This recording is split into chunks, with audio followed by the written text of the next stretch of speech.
Capítulo 11. Intercessão. 11.1.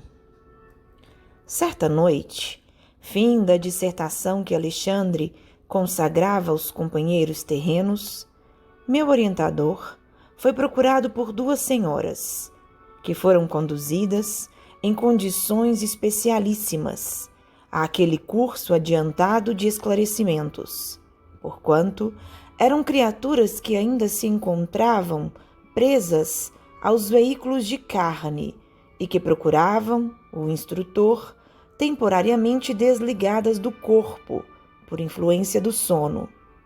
A mais velha, evidentemente, espírito mais elevado, pelas expressões de luz de que se via rodeada, parecia muito conhecida e estimada de Alexandre, que a recebeu com indisfarçáveis demonstrações de carinho. A outra, porém, envolvida em um círculo escuro, trazia o semblante lacrimoso e angustiado. «Oh, meu amigo!» exclamou a entidade mais simpática, dirigindo-se ao benévolo orientador depois das primeiras saudações. «Trago-lhe minha prima Esther, que perdeu o esposo em dolorosas circunstâncias.» E enquanto a senhora indicada enxugava os olhos, em silêncio, acambrunhadíssima, a outra continuava. 11.2. Alexandre, conheço a elevação e a urgência de seus serviços. Entretanto, ouso pedir sua ajuda para os nossos pesares terrestres. Se houver absurdo em nossa rogativa, desculpe-nos. Com o seu coração clarividente e bondoso, somos mulheres humanas. Perdoe-nos, pois, se batemos à sua porta de benfeitor para atender a problemas tristes. Etelvina, minha amiga, falou o instrutor com entonação de ternura. Em toda parte a dor sincera é digna de amparo. Se há sofrimentos na carne, existem eles também aqui, onde nos encontramos, sem os despojos grosseiros e em todos os lugares. Devemos estar prontos à cooperação legítima. Diga, portanto, o que desejam e ponham-se à vontade. Ambas as senhoras demonstraram-se aliviadas e passaram a conversar calmamente. Etelvina, satisfeita, apresentou então a companheira, que começou a relatar seu doloroso romance.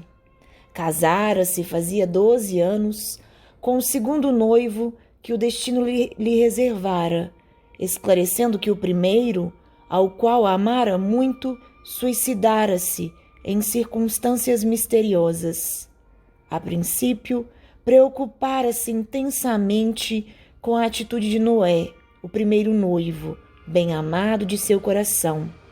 Todavia, o devotamento de Raul, o esposo que o céu lhe enviara, conseguira desfazer-lhe as mágoas do passado, edificando-lhe a ventura conjugal com amoroso entendimento.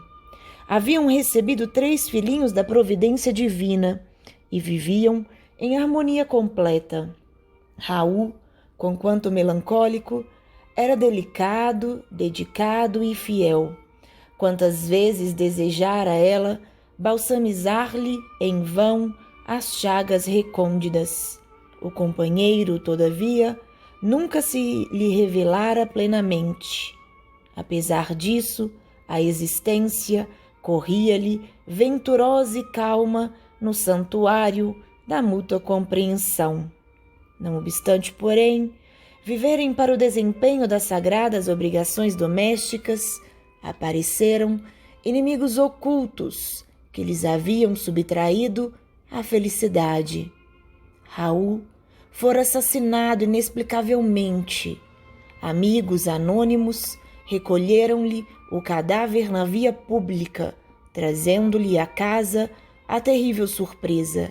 Tinha ele o coração varado por um tiro de revólver, que, embora encontrado junto do corpo em enxangue, não lhe pertencia.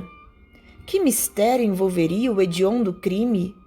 Diversos populares e policiais acreditavam tratar-se de suicídio, tanto assim que todas as diligências da justiça criminal se encontravam interrompidas.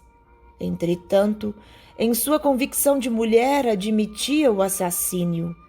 Que motivos conduziriam um homem probo e trabalhador ao suicídio sem causa? Por que se mataria Raul quando tudo lhes era favorável relativamente ao futuro? Inegavelmente, seus recursos financeiros não eram extensos, mas sabiam equilibrar com decência a despesa doméstica e a receita comum. Não. O companheiro, a seu parecer, teria partido da crosta por imposição de tenebroso crime. Todavia, em sua generosidade feminina, Esther, em lágrimas, não desejava positivar a culpabilidade de ninguém. Não desejava vingar-se, e sim acalmar o coração em desalento. Seria possível, por intermédio de Alexandre, sonhar com um companheiro no sentido de obter-lhe as notícias diretas e fazer-lhe sentir o carinhoso interesse do lar? Em vista dos filhos pequenos e de 2 velhos tios que estavam dependentes de seus préstimos, a angustiada viúva encontrava-se em péssimas condições financeiras, na viuvez inesperada.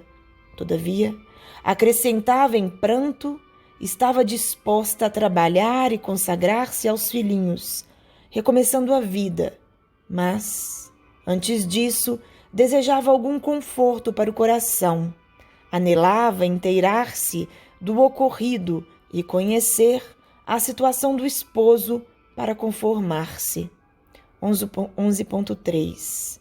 E no fim da longa e sentida exposição, rematava lacrimosa, dirigindo-se ao meu orientador. Por piedade, generoso amigo, nada me podeis dizer? Que terá sido feito de Raul? Quem o teria assassinado e por quê? 11.4. A viúva sofredora parecia alucinada de dor e internava-se por meio das mais descabidas indagações. Alexandre, porém, longe de se desgostar com as perguntas intempestivas, assumir atitude paternal e carinhosamente tomou as mãos da interlocutora respondendo-lhe: tenha calma e coragem, minha amiga. Neste momento não é fácil esclarecê-la. É imperioso se indicar com cuidado a fim de solucionar o problema com critério devido. Volte, pois, ao lar e descanse a mente oprimida. Ansiedades existem que não se curam à força de raciocínios do mundo. É indispensável conhecer o refúgio do coração, confiando-as ao Supremo Pai. Ampare-se a fé sincera, confie na previdência, na providência, e veremos o que é possível fazer no setor da informação e do socorro fraterno. Examinaremos o assunto com atenção. Ambas as senhoras teceram ainda alguns comentários dolorosos a respeito do acontecimento e despediram-se mais tarde com palavras de gratidão e conforto. A sós comigo, e sentindo talvez a minha necessidade de preparação e conhecimento, o orientador explicou.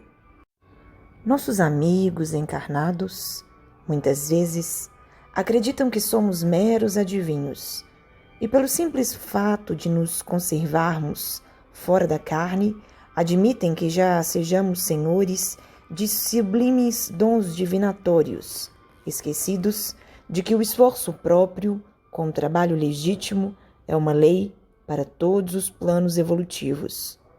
Todavia, sorrindo paternalmente, acrescentou: entretanto, é forçoso considerar que nós outros, quando na crosta, em face das mesmas circunstâncias, não procederíamos de outra forma. No dia imediato, porque podia eu dispor de mais tempo, convidou-me Alexandre a acompanhá-lo até a residência de Esther. Tomaria o lar da interessada como ponto de partida para as averiguações que desejava levar a efeito. 11.5 Como? Ponderei. Não seria mais prático invocar diretamente o esposo desencarnado por meio de nossos poderes mentais? Raul poderia, desse modo, ser ouvido sem dificuldade, observando-se posteriormente o que se poderia fazer em favor da viúva. O instrutor, todavia, sem desprezar minha ideia, considerou: sem dúvida, esse é o método mais fácil e, em muitos casos, devemos mobilizar semelhantes recursos. Entretanto, André, o serviço intercessório, para ser completo, exige alguma coisa de nós mesmos. Concedendo a nossa irmã Esther algo de nosso tempo e de nossas possibilidades, seremos credores de mais justos conhecimentos respeito à situação geral, enriquecendo simultaneamente os nossos valores de cooperação. Quem dá o bem é o primeiro beneficiado. Quem acende uma luz é o que se ilumina em primeiro lugar. Como quem não desejava dilatar a conversação, Alexandre silenciou, pondo-nos ambos a caminho, compreendendo eu, mais uma vez, que, como na terra, o serviço de colaboração fraternal no plano dos espíritos reclama esforço, tolerância e diligência. A casa da pobre viúva localizava-se em rua modesta, e, embora relativamente confortável, parecia habitada por muitas entidades de condição inferior, o que observei sem dificuldade, pelo movimento de entradas e saídas, antes mesmo de nossa penetração no ambiente doméstico. Entramos, sem que os desencarnados infelizes nos identificassem a presença, em virtude do baixo padrão vibratório que lhes caracterizava as percepções. O quadro, porém, era doloroso de ver-se. A família constituída da viúva, 3 filhos e um casal de velhos permanecia à mesa de refeições, num almoço muito simples.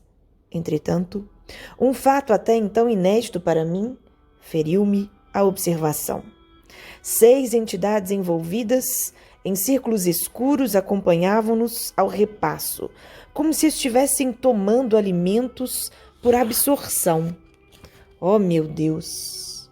Exclamei aturdindo, dirigindo-me ao instrutor. Será crível?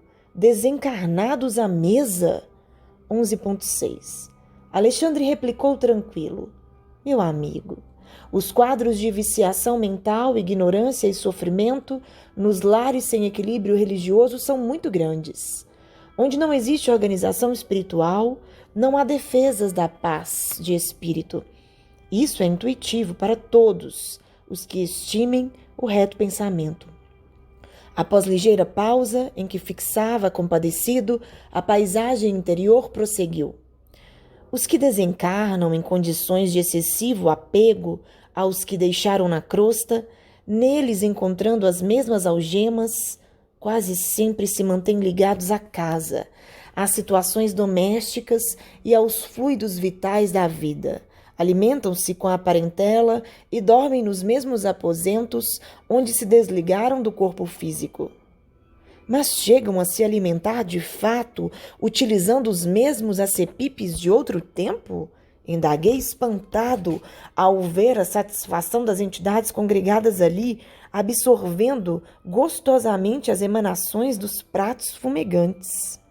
Alexandre sorriu e acrescentou: tanta admiração somente por vê-los tomando alimentos pelas narinas? E nós outros? Desconhece você, porventura, que o próprio homem encarnado recebe mais de 70% da alimentação comum por meio de princípios atmosféricos captados pelos condutos respiratórios?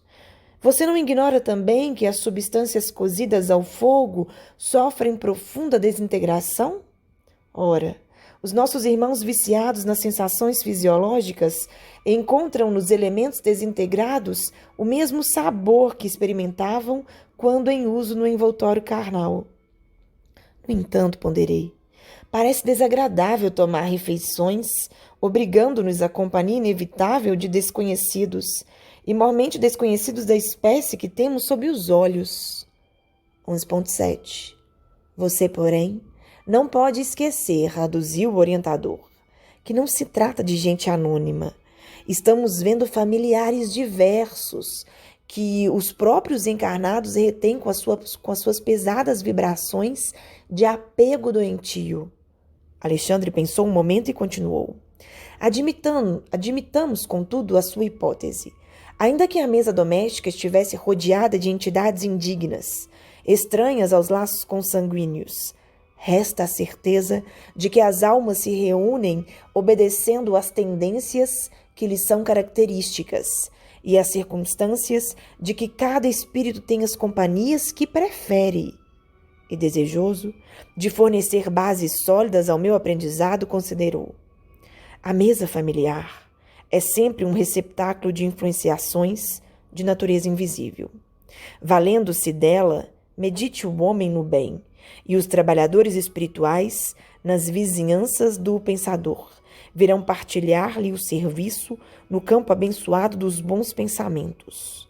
Conserve-se a família em plano superior, rendendo culto às experiências elevadas da vida, e os orientadores da iluminação espiritual aproximar-se-ão, lançando no terreno da palestra construtiva as sementes das ideias novas, que então se movimentam com a beleza sublime da espontaneidade. Entretanto, pelos mesmos dispositivos da lei de afinidade, a maledicência atrairá os caluniadores invisíveis, e a ironia buscará sem dúvida as entidades galhofeiras e sarcásticas, que inspirarão o anedotário menos digno, deixando margem vastíssima à leviandade e à perturbação. Indicando o grupo à mesa, Alexandre acentuou: aqui, os tristes inveterados atraem os familiares desencarnados de análoga condição. É o vampirismo recíproco. Ouça você o que falam. Agucei meus ouvidos e, com efeito, observei que a conversação era das mais lastimáveis. 11.8 Nunca pensei que viria a sofrer tanto neste mundo, exclamava a velha tia de Esther, queixando-se amargamente. Agostinho e eu trabalhamos tanto na mocidade. Agora, chegados à velhice sem recursos para enfrentar a vida, somos obrigados a sobrecarregar uma pobre sobrinha viúva. Oh, doloroso destino!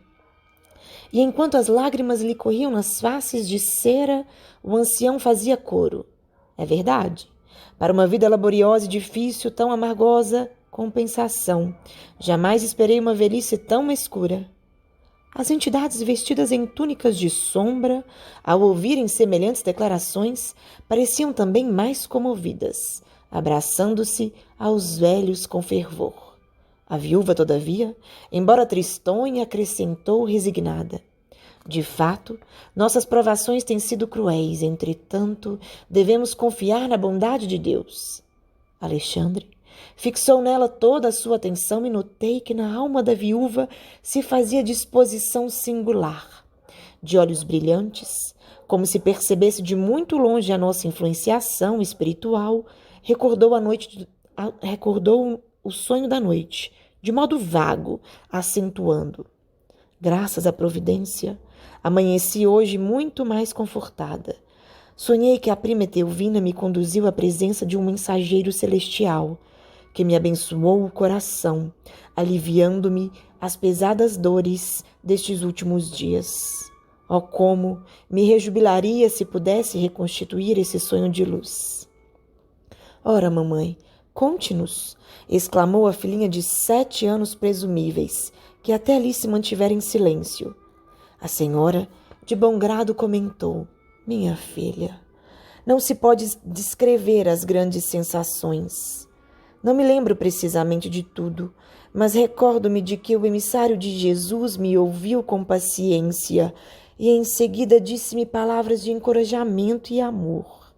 Longe de me repreender, acolheu-me o bondoso e, revelando divina tolerância, escutou minhas queixas até o fim, qual médico abnegado.